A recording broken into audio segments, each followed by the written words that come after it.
ನಮಸ್ಕಾರ ವೀಕ್ಷಕರೇ, ಎಲ್ಲರೂ ಹೇಗಿದ್ದೀರಾ? Welcome back to our channel.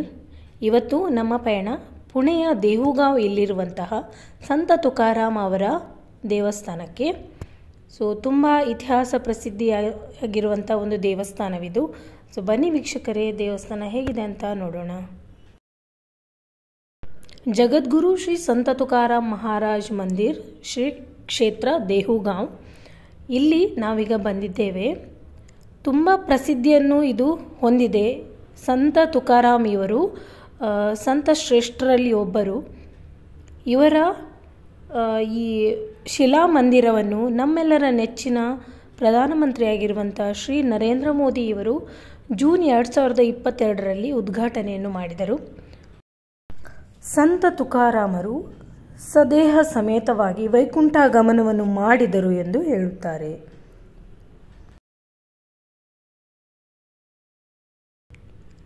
ಹೊಸದಾಗಿ ಜೀರ್ಣೋದ್ಧಾರಗೊಂಡಿರುವಂಥ ದೇವಸ್ಥಾನ, ಹಳೆಯ ದೇವಸ್ಥಾನವನ್ನೇ ಶಿಲಾ ಮಂದಿರವಾಗಿ ಇಲ್ಲಿ ಪುನಃ ಕಟ್ಟಿದರು. ಈಗ ಇಲ್ಲಿ ತುಂಬ ಜನರು ಬರ್ತಿದ್ದಾರೆ ದೇವರ ದರ್ಶನವನ್ನು ಮಾಡಲಿಕ್ಕೆ. ಸಂತ ತುಕಾರಾಮ್ ಇವರು ಸಂತ ಶ್ರೇಷ್ಠರು. ಇವರು ಅಭಂಗ ರಚನೆಯನ್ನು ಮಾಡಿದರು. ಅಭಂಗ ಅಂದರೆ ನಾವು ಕವಿತೆ ಅಂತ ಹೇಳ್ಬೋದು ಸಾಮಾನ್ಯವಾದ ಭಾಷೆಯಲ್ಲಿ. ಅವರು ಕೃಷ್ಣ, ರಾಮ ಇವರನ್ನೆಲ್ಲ ಕುರಿತಾಗಿ ಅಭಂಗ ರಚನೆಯನ್ನು ತನ್ನದೇ ಆದ ರೀತಿಯಲ್ಲಿ ರಚನೆಯನ್ನು ಮಾಡಿ ಜನರಿಗೆ ಅದನ್ನು ತಿಳಿಸಿದರು. ಇದು ಎಲ್ಲ ಜನರಿಗೆ ತುಂಬ ಇಷ್ಟವಾಯಿತು. ದೇವರ ಬಗ್ಗೆ ಸರಳವಾದ ರೀತಿಯಲ್ಲಿ ವಿವರಣೆಯನ್ನು ಇವರು ಹೇಳ್ತಾ ಇದ್ರು. ಅವರ ಕುರಿತಾದ ಎಲ್ಲ ವಿಚಾರಗಳನ್ನು ಇಲ್ಲಿ ಗೋಡೆಯ ಮೇಲೆ ಅಲ್ಲಲ್ಲಿ ಚಿತ್ರಿಸಿ ಇಟ್ಟಿದ್ದಾರೆ. ನನಗೆ ತಿಳಿದಿರುವಂಥ ಕೆಲವು ಮಾಹಿತಿಗಳನ್ನು ನಾನು ನಿಮಗೆ ಹೇಳ್ತಾ ಹೋಗ್ತೇನೆ. ಈ ಶಿಲಾ ಮಂದಿರವನ್ನು ಇತ್ತೀಚೆಗಷ್ಟೇ ನವೀಕರಿಸಿ ನಮ್ಮ ಪ್ರಧಾನಮಂತ್ರಿ ಉದ್ಘಾಟನೆ ಮಾಡಿದರು. ಈಗ ಇಲ್ಲಿ ಸಿಕ್ಕಾಪಟ್ಟೆ ಜನರು ಬಂದು ದೇವರ ದರ್ಶನವನ್ನು ಮಾಡ್ತಾ ಇದ್ದಾರೆ. ಇಲ್ಲಿ ವಿಠ್ಠಲ ರುಕ್ಮಿಣಿ ಅವರ ಸ್ವಯಂಭೂ ಮೂರ್ತಿ ಇದೆ. ಆ ದೇವಸ್ಥಾನವು ಅಲ್ಲೇ ಇದೆ. ಅಲ್ಲಿ ದರ್ಶನವನ್ನು ಮಾಡಿ ಬಂದ ನಂತರ ಸಂತ ತುಕಾರಾಮ್ ಅವರ ಶಿಲಾ ಮಂದಿರದ ಒಳಗೆ ನಾವು ಹೋಗಿ ದೇವರ ದರ್ಶನವನ್ನು ಮಾಡ್ಬೋದು. ದೇವಸ್ಥಾನವನ್ನು ತುಂಬ ಸುಂದರವಾಗಿ ಕಟ್ಟಿದ್ದಾರೆ. ಒಳಗಡೆ ದೇವಸ್ಥಾನದಲ್ಲಿ ತುಂಬ ಪ್ರಶಾಂತತೆ ಇದೆ. ಅಲ್ಲಲ್ಲಿ ಈ ಸಂತರ ಕುರಿತಾದಂತಹ ಮಾಹಿತಿಗಳನ್ನು ಗೋಡೆಯ ಮೇಲೆಲ್ಲ ಚಿತ್ರಿಸಿ ಇಟ್ಟಿದ್ದಾರೆ. ಹಾಗೂ ಅವರು ಸಂತ ತುಕಾರಾಮ್ ಅವರು ಬರೆದಿರುವಂಥ ಒಂದು ಅಭಂಗ ಕೂಡ, ಅಭಂಗದ ಪುಸ್ತಕವು ಕೂಡ ಇಲ್ಲಿ ಇದೆ. ಅದನ್ನು ಕೂಡ ನಾವು ನೋಡ್ಬೋದು. ಅವರು ಯಾವ ರೀತಿ ಅದನ್ನು ಬರೆದಿದ್ರು ಅದರ ಬಗ್ಗೆ ಮಾಹಿತಿಗಳೆಲ್ಲ ಇಲ್ಲಿ ಇವೆ. ಹಾಗೂ ಇದೊಂದು ಭಜನಾ ಕೋಣೆ ಇಲ್ಲಿದೆ. ಇಲ್ಲಿ ಕುಳಿತು ದೇವರ ನಾಮಸ್ಮರಣೆ ಭಜನೆಗಳನ್ನೆಲ್ಲ ಮಾಡ್ತಾಯಿದ್ರು. ಕಂಟಿನ್ಯೂಸ್ ಆಗಿ ಇಲ್ಲಿ ದೇವರ ನಾಮಸ್ಮರಣೆ ಭಜನೆ ಇದೆಲ್ಲ ನಡೀತಾನೇ ಇರ್ತದೆ. ಇಲ್ಲಿ ಸಂತ ಶ್ರೇಷ್ಠರ ವಾರ್ಕರಿ ಪಂಥದವರು ಇಲ್ಲೆಲ್ಲ ಬಂದು ದೇವರ ಭಜನೆಗಳನ್ನೆಲ್ಲ ಹಾಡ್ತಾರೆ.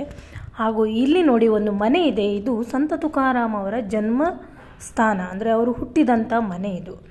ಈ ದೇವಸ್ಥಾನದ ಪಕ್ಕದಲ್ಲೇ ಒಂದು ಮೆಟ್ಲು ಮಾಡಿದ್ದಾರೆ. ಅಲ್ಲಿಂದ ಬಂದರೆ ಇಲ್ಲಿ ನಾವು ಸಂತ ತುಕಾರಾಮ್ ಮಹಾರಾಜ್ ಅವರ ಜನ್ಮಸ್ಥಾನ ಮನೆಗೆ ಬರ್ಬೋದು. ಇದು ಇಷ್ಟೊಂದು ಪ್ರಶಾಂತತೆಯನ್ನು ಹೊಂದಿತ್ತಂದರೆ ಇಲ್ಲಿ ಸುಮ್ಮನೆ ಕುಳಿತುಕೊಂಡು ದೇವರ ಧ್ಯಾನ ಮಾಡಬೇಕು ಅನ್ನೋ ಒಂದು ಮನಸ್ಸು ಆಗ್ತದೆ ನಮಗೆ. ನೋಡಿ, ಹಳೆಯ ಕಾಲದ ಮನೆ. ಇದು ಆ ಕಾಲದಲ್ಲಿ ಇದ್ದಂಥ ಮನೆ ಅಲ್ಲ, ಅದನ್ನು ಪುನಃ ನವೀಕರಿಸಿ ಕಟ್ಟಿದ್ರು ಅಂತ ಅಲ್ಲೊಬ್ಬರು ನಮಗೆ ಹೇಳಿದರು. ನೋಡಿ, ಅಲ್ಲಿ ಕೂಡ ವಿಠ್ಠಲ್ ರುಕ್ಮಿಣಿ ಅವರ ದೇವಸ್ಥಾನವಿದೆ ಒಳಗಡೆ. ಹಾಗೂ ಅವರ ಕುರಿತಾದಂಥ ಎಲ್ಲ ಮಾಹಿತಿಗಳನ್ನು ಇಲ್ಲಿ ಹಾಕಿದ್ದಾರೆ. ಇದು ಅವರ ಪತ್ನಿ ಜೀಜಾಬಾಯಿ ಅವರ ವಿಗ್ರಹ. ಆಮೇಲೆ ಇಲ್ಲಿ ಸಂತ ತುಕಾರಾಮ್ ಅವರ ಫೋಟೋ ಇದೆ. ಇದು ಅಲ್ಲಿ ಹೇಳಿದರು ನಮಗೆ, ಈ ಸಂತ ತುಕಾರಾಮರು ಈ ರೀತಿ ಕಾಣ್ತಿದ್ರು ಅಂತ ಅವರ ಒಬ್ಬ ಭಕ್ತನಿಗೆ ಕನಸಲ್ಲಿ ಬಂದಿದ್ದರಿಂದ ಅವರ ಭಕ್ತ ಅವರ ಚಿತ್ರವನ್ನು ಬರೆದು ತಂದು ಕೊಟ್ಟರು ಅಂತ ಹೇಳ್ತಾರೆ. ಆಮೇಲೆ ಅಲ್ಲಿಂದ ಹೊರಗೆ ಬಂದ ಮೇಲೆ ಇಲ್ಲಿ ಇಂದ್ರಾಯಣಿ ನದಿಯ ದಡಕ್ಕೆ ಬಂದ್ವಿ. ಇದು ಇಂದ್ರಾಯಣಿ ನದಿಯ ದಡದಲ್ಲಿ ಇರುವಂಥ ದೇವಸ್ಥಾನ.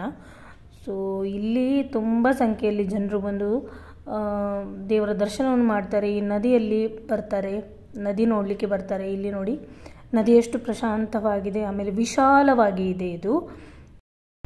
ಸಂತ ತುಕಾರಾಮರು ರಾಮಕೃಷ್ಣ ಹರಿ ಎಂಬ ಮಂತ್ರವನ್ನು ಜನರಿಗೆ ತಿಳಿಸಿದರು. ಈಗಲೂ ಸಹ ಇಲ್ಲಿ ಬಂದರೆ ನಿಮಗೆ ನಮಸ್ಕಾರ ನಮಸ್ತೆ ಬದಲಿಗೆ ರಾಮಕೃಷ್ಣ ಹರಿ ಎಂದೇ ಜನರು ಕರೀತಾರೆ, ಅಂದರೆ ಮಾತಾಡಿಸ್ತಾರೆ. ಎಲ್ಲರೂ ಕೂಡ ರಾಮಕೃಷ್ಣ ಹರಿ ಅಂತಲೇ ಹೇಳ್ತಾರೆ.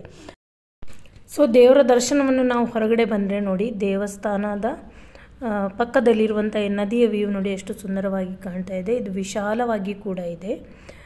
ಸೊ ವೀಕ್ಷಕರೇ, ನೀವು ಕೂಡ ಈ ದೇವಸ್ಥಾನಕ್ಕೆ ಒಮ್ಮೆ ಭೇಟಿ ನೀಡಿ. ನಮ್ಮ ಮಾಹಿತಿ ನಿಮಗೆ ಇಷ್ಟ ಆಗಿದ್ದರೆ ಲೈಕ್, ಶೇರ್, ಕಮೆಂಟ್ ಮಾಡಿ ಹಾಗೂ ಚಾನೆಲ್ನ ಸಬ್ಸ್ಕ್ರೈಬ್ ಮಾಡಿ.